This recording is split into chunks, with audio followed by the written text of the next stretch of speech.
Have you ever looked around your home and thought, maybe it's time to let some of this go? Maybe your family or even your friends have gently suggested that downsizing could be a smart move. Less space to clean, lower bills, and supposedly a simpler life. But here's the real question. Is it really simpler?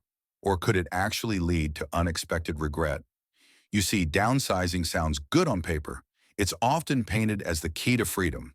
Fewer rooms, less clutter, less responsibility. But the truth is, nearly 70% of seniors who downsize later say they wish they hadn't. And that's not just a statistic.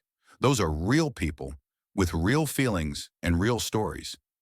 Today, we're diving into those stories. And if you're watching this, chances are you or someone close to you is thinking about this very choice. Maybe you've already made the move and are wrestling with mixed emotions, or maybe you're standing at the edge, unsure whether to take the leap. So let's walk through this together. No pressure, just an honest look at why so many seniors regret downsizing and what you should think about before making any decision. Let's begin with something that might surprise you. One of the biggest reasons seniors regret downsizing is the emotional loss tied to their longtime home. It's not just walls and windows, it's where you raised your kids, where you spent birthdays, holidays, anniversaries. It's the creaky step that reminds you of your dog's favorite nap spot or the kitchen where you baked cookies with your grandkids. Take Margaret, for example. She's 74 and lived in her family home for over 40 years. Everyone told her it was time. Too many stairs, too much space. So she moved to a smaller apartment in a senior complex. But just a few weeks later, she felt like she was in someone else's life. She told us, "I thought I'd feel free, but I feel invisible in this place. I miss my garden. I miss hearing the neighbors I've known for decades." This isn't uncommon. Our homes hold our identity, our stories. Downsizing can feel like erasing parts of yourself. And that leads to another powerful reason for regret. Loss of community. When you leave a home, you're often leaving behind a neighborhood. That friendly wave from across the street, the familiar face at the corner store, the mailman who knows your name. These small interactions are what keep life connected and rich. After moving, many seniors find themselves in new environments where starting over isn't as easy as it once was. Making friends at 70 or 75 isn't like it was in your 30s. It's not about going out for drinks or joining a soccer team. It's about finding people who understand your rhythm, your values, your quiet. And that sense of isolation can sneak in faster than you'd think. Just listen to Howard's story. He moved into a smaller condo thinking he'd meet other retirees and finally relax. But he said, everyone keeps to themselves. I miss walking to the diner and chatting with the staff who knew my order by heart. Now I eat alone more than I expected. We're not saying downsizing is always wrong. For some people, it really is the best choice. But the key is knowing what you're trading and whether you're truly ready for it. Another thing that often gets overlooked is the emotional toll of letting go of possessions. Downsizing usually means cutting down furniture, heirlooms, even family photos or books you've carried for decades. And no, it's not just stuff. These are your memories, your milestones, your life's puzzle pieces. Sandy, a viewer who wrote to us, shared something really touching. She said, "I thought I was okay giving away my mother's china set. But the day it left the house, I cried for hours. It felt like I was giving up part of her." Let that sit for a moment. We're often told by society to declutter, to simplify, to let go. But no one tells you how hard that actually is, especially when each item carries a story. Sometimes what people really want isn't to shrink their lives. It's to reshape them, to keep their space manageable but meaningful, to update what no longer serves them without tossing the entire past out with the recycling bin. There's also the very practical issue of real estate regrets. Many seniors sell quickly, pressured by trends or advice, only to later realize that the home they bought or rented doesn't actually meet their needs. It might be too small for guests, too far from family, or lack features they truly care about. And it's not easy to undo that kind of move. That's what happened to Tom and Linda, who sold their 3-bedroom house to move into a 1-bedroom condo in the city. They thought it would be fun to live closer to their grandchildren, but they forgot how much they enjoyed their backyard, their neighbors, and the feeling of space. They said, "We miss our Sunday mornings on the porch. The noise here, it's constant, and we barely see the grandkids as much as we thought." This isn't about blaming the decision. It's about preparing for the reality. It's about asking yourself, am I downsizing because I genuinely want this next chapter, or because others think I should? Am I trying to escape maintenance and clutter, or am I just tired and overwhelmed? Because there's a difference. You don't have to shrink your life to feel more at peace. You just have to shape it with intention. Maybe that means hiring someone to help with yard work instead of selling the house. Or maybe it means remodeling your existing space so it works better for you instead of starting over somewhere new. We're going to keep exploring this together because the decision to downsize or not to is deeply personal. And no one talks about the emotional side of it enough. The grief, the nostalgia, the doubt. But you deserve to know the full story before making that leap. You deserve to feel confident, informed, and supported. And you're not alone in feeling unsure. In fact, sometimes the bravest choice is not the one that looks good on paper, but the one that feels right in your soul. Let's keep walking through this, one thoughtful step at a time. So we're talking about how deeply emotional and surprisingly common downsizing regret can be. But there's more to it than just longing for the past or missing the furniture. It's also about what changes in rhythm and lifestyle come with a smaller space. Take Grace, for instance. She moved from a roomy home with a sunlit kitchen into a tight one-bedroom unit with little cabinet space. She laughed, maybe a little sadly, when she shared with me, "I didn't realize how often I baked bread until I couldn't. I had to move my mixer down to the floor. I walk sideways just to fit between the counters now." It sounds small, but it's life's little routines that matter. Those daily rhythms that shape who we feel ourselves to be. And then there's the feeling of being in a one-room layout round the clock. No quiet nooks to read in, no corner to put your favorite chair and gaze at your mementos. Everyday life starts to feel cramped. And even if the building is beautiful or maintenance is easier, we sometimes lose the ability to stretch.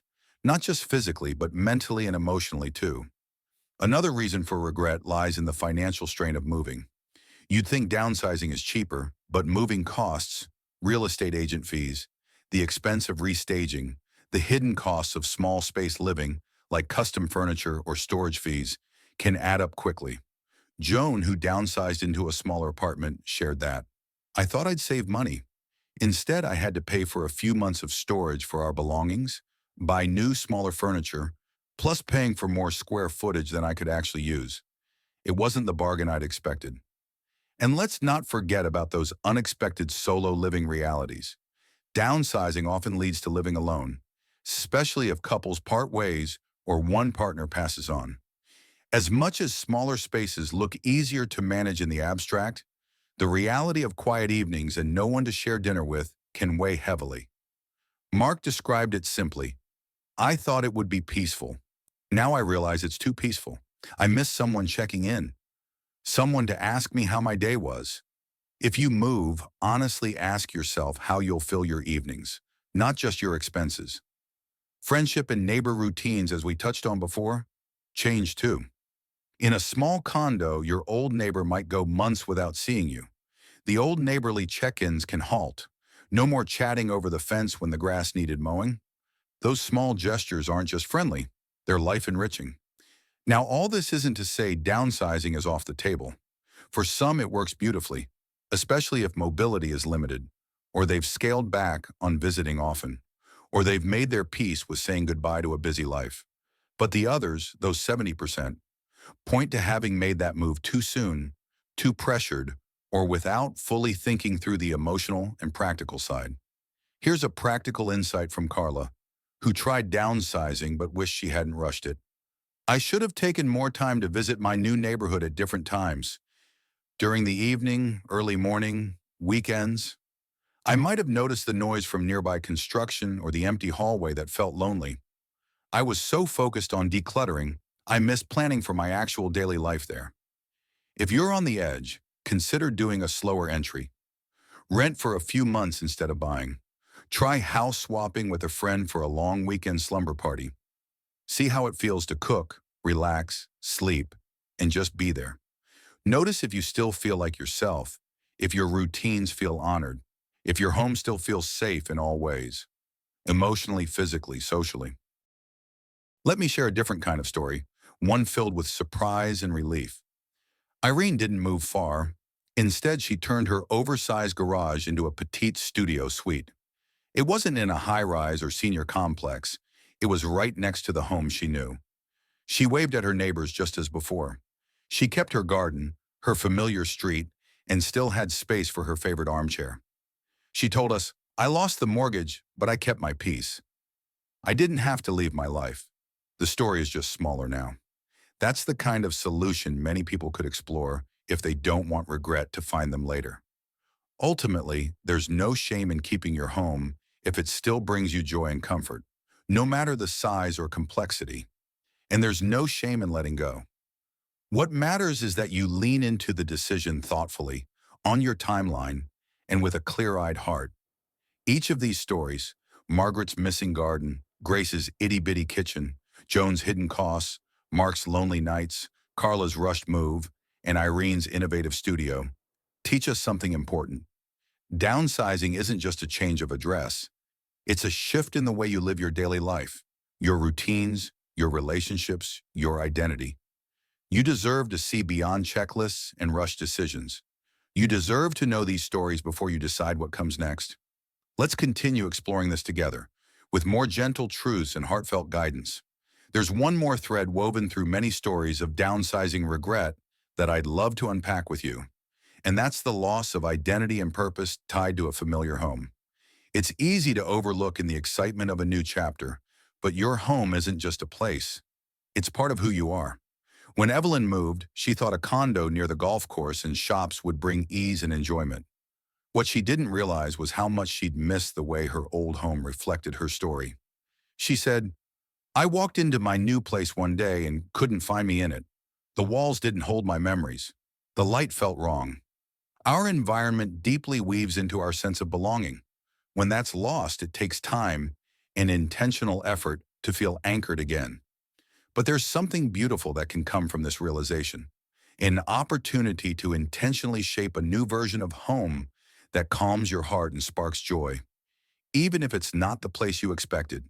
With all these stories in mind, homes left behind, routines disrupted, emotions stirred, I want to offer a gentle roadmap forward. Think of it as a heart-to-heart, a way to lean into your next move with clarity and care. Pause first. Let your feelings surface. Moving is not just about space, it's about emotions, stories, and dreams. Which memories and routines are you ready to leave behind? And which ones do you want to carry forward? Take time to really define what home means to you. Is it a community you know and trust? Is it space for your art, your garden, a reading nook? Is it about staying close to family? Write that down. Name what's essential. Then comes exploration. If possible, spend time in places that feel like the kind of areas where you'd like to live. Attend a local event, have coffee at the cafe around the corner, walk the neighborhood at different times of day. Feel the energy. Is it inviting or isolating? Does it whisper home or something else? And if the idea of starting over feels painful, remember Irene's story, her studio next to the home she loves. Creativity doesn't always look like leaving. It can look like adapting, remodeling a spare room, adding handrails on safe floors, asking a neighbor to watch over your yard. These are powerful alternatives. If you do decide to move, consider doing it in stages. Rent your new place, if possible, before selling. Or stay for a few months where you are. Take the time to mourn and honor the home you loved before closing that chapter. Lean on your people. Talk through your hopes, your fears, your memories. Your loved ones will benefit from hearing the real reasons behind your choices, not just the practical ones. And the more they understand, the more they can support you, even if it looks different than what they expected. Here's a powerful thing I've learned through these stories. The measure of a good choice isn't how neat it looks on paper. It's how it feels in your heart. You might wake up in your new home and feel unsettled for a while. That's okay. It doesn't mean you made the wrong choice. It might mean your heart is just adjusting. Give yourself grace. time, and repeated reminders of what you can still keep. The memories, the routines, the sense of purpose. And here's that important truth. Home isn't only a place. Home is your mind, your memories, your sense of rhythm. Even in a small space, you can build a home that feels like you. As our time together here comes to a close, I want you to leave with this thought. Downsizing is not a failure if you change your mind. It's not a regret to pause. It's not a weak move to start small. It's your life, and your home should feel like a partner in it, not a stranger. If your heart leans toward staying, that's okay. If it leans toward leaving, that's okay too. Let your decision be grounded in gentle honesty, not societal expectations. You deserve to live a life that balances ease, meaning, and peace. Now I'd love to hear from you. What part of this video resonated most deeply? Maybe it was Grace's tight kitchen, or Mark's lonely evenings, or the idea that home doesn't have to be far, it just has to feel right. Please share your experience or your wisdom in the comments, because this conversation matters. Your story could help someone else feel seen and confident in making their own choice. If this video has been helpful, please tap that like button and consider subscribing if you like more heartfelt, supportive conversations about this season of life. And if you know someone exploring this choice, share this with them. Let them know they're not alone. Thank you for being here, heart and mind open. Your journey, your story, your choices, they all matter. And today, you're one step closer to finding not just a house, but a home truly worthy of your spirit. Here's to living with intention, honoring the past, and welcoming what's next with grace and courage.